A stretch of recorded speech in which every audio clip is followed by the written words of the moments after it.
안녕하세요, 코디정입니다. 코디정 채널에서 제가 희망하는 것은 철학을 포함한 인문학 지식을, 때때로 과학이나 역사 지식을 알기 쉬운 우리말로 소통하는 것입니다. 더 쉬운 것이 더 좋은 것이라는 믿음이 있습니다.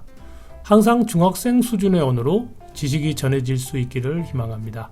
학자들이 전문 용어로 어렵게 소통하시는 게 다 의미가 있겠죠. 그러나 여러분이나 코디정이나 학자는 아닐 것이므로 부담 없이 시청해 주시기 바랍니다.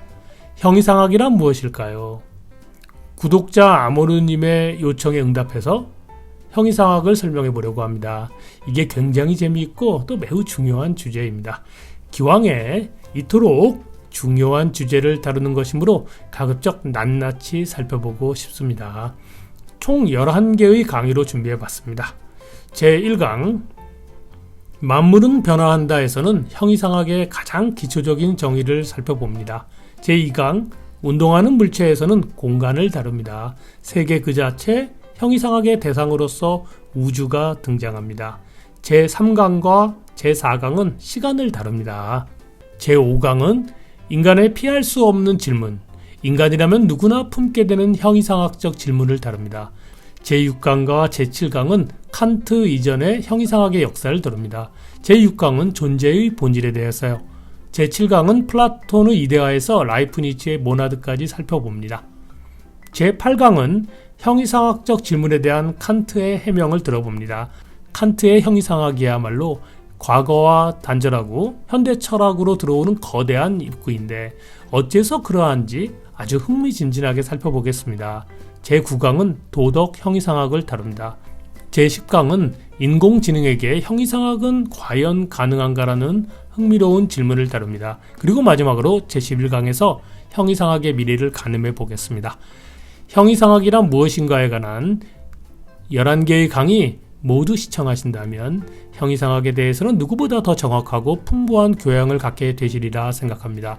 학문적인 성취는 전혀 아니고요. 여러분께서 나중에 철학책을 읽을 때 상당히 쉽게 텍스트를 이해하실 수 있는 맥락을 얻게 된다는 정도의 의미라는 점 강조해 둡니다. 이렇게 말해두지 않으시면 똑똑하신데 문해력은 조금 부족하신 분들이 오해를 하시기 때문입니다. 그런데 왜 형이상학이냐고요? 네, 형이상학이 가장 인간적인 것을 다루기 때문입니다. 첫 번째, 만물은 변화한다. 고대 철학자 헤라클레이토스가 만물은 변화한다고 말했습니다. 이런 가르침은 거의 확실히 옳습니다. 우리는 현실 속에서 매일 변화를 목격하기 때문입니다. 그러나 동시대에 살았던 고대의 거인 철학자 파르메니데스는 다르게 말했습니다. 있음은 있고 없음은 없으니 변화는 진리가 아니라는 것입니다. 현실 속에서 증명할 수는 없어도 인류는 이런 가르침도 논리적으로 거의 확실히 옳다고 생각했습니다.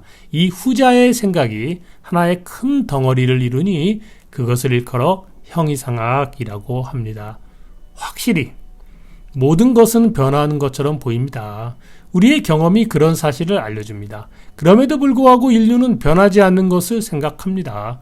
그런 불변의 것은 경험할 수 없음에도 불구하고 인류 역사 전체에서 어느 시대에서나 어느 장소에서나 인류는 불변의 것을 항상 자연스럽게 생각해 왔습니다. 이 자연스러움의 정체는 무엇인가요? 만약 여러분이 만물은 변화한다는 헤라클레이토스의 가르침을 더 중요하게 생각하신다면 변화의 아름다움을 목격하고 지식의 즐거움을 체험하실 수 있을 것입니다. 그런데 만약 여러분이 파르메니데스의 불변의 진리를 받아들인다면 생각 속에서 무지의 황홀함을 느끼실 수 있을 것입니다. 변화와 불변, 이 모순되는 두 가지는 둘 중에 하나만이 진리가 아닙니다. 둘 다 진리이거나 둘 다 진리에 가깝습니다. 인류는 두 가지 모두 중요하게 생각했습니다. 변화를 탐구한다면 그것은 과학, 기술, 온갖 인문학입니다. 그런데 불변을 탐구한다면 그것이야말로 형이상학입니다. 두 번째, 운동하는 물체. 두 개의 공이 움직입니다. 만약 같은 방향과 같은 속도로 움직이고 한쪽에서 다른 쪽을 바라본다면 관찰자에게 운동은 감각되지 않습니다. 운동하고 있음에도 정지한 것과 같습니다. 그런데 만약 방향 또는 속도가 같지 않다면 관찰자는 운동한다는 사실만큼은 알 수 있습니다. 그러나 운동을 관측할 수는 있어도 정확하게 설명할 수는 없습니다. 그 운동이 왜 일어났으며 어디로 가고 있고 어떻게 움직이고 있으며 목표가 무엇인지 알 수는 없기 때문입니다. 운동하지 않는 불변의 기준, 그것이 주어졌을 때 비로소 관찰자는 운동을 이해하고 설명할 수 있습니다. 정지가 있음으로써 운동이 생깁니다.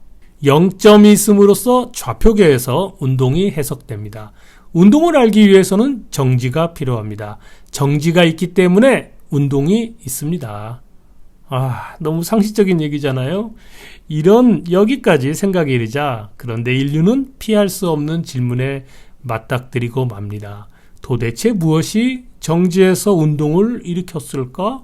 만약 내가 이것을 한다면, 만약 여러분이 이것을 한다면 운동 자체보다 더 중요한 것을 알게 됐노라고 말할 수 있습니다. 이 부동의 원동자를 탐구하는 것이 형이상학입니다. 형이상학은 존재를 탐구합니다. 그런데 형이상학에서 탐구하는 존재는 운동하는 존재가 아니라 정지한 존재입니다. 정지가 운동에 앞섭니다. 정지가 있기 때문에 운동이 생겨났고 그것을 이해할 수 있습니다. 불변이 있기 때문에 변화를 알 수 있습니다. 변화는 공간에서 이루어지죠. 그렇지만 공간 자체는 변화하지 않습니다. 공간은 정지되어 있습니다. 공간은 무한한 정지입니다. 그러므로 공간은 형이상학의 탐구 대상입니다. 공간 자체는 끝이 없고 무한하지 않습니까? 그것을 세계 자체 혹은 우주라고 부릅니다. 형이상학은 우주 안에서 일어난 변화가 아니라 우주 그 자체를 다룹니다. 그런데 이런 형이상학의 우주는 인류의 관찰에서 나타난 게 아닙니다. 관찰에서 나타나는 것은 변화하는 우주이니까는요. 변화하는 것은 형이상학의 대상이 아닙니다. 변하지 않는 것은 머릿속에서 깊이 탐구하는 중에 펼쳐지는 세계입니다. 따라서 형이상학은 경험에서 비롯된 게 아니라 철저하게 사유에서 비롯된 것임을 유념해야 합니다.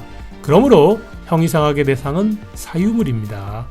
이상으로 형이상학의 기초 의미를 간단하게 살펴봤습니다. 만물은 변화합니다. 그런데 그럼에도 불구하고 우리 인류는 변하지 않는 것들을 기필코 생각해냅니다. 그것이 바로 형이상학의 탐구 대상입니다. 다음으로는 시간에 대해 살펴보겠습니다. 감사합니다.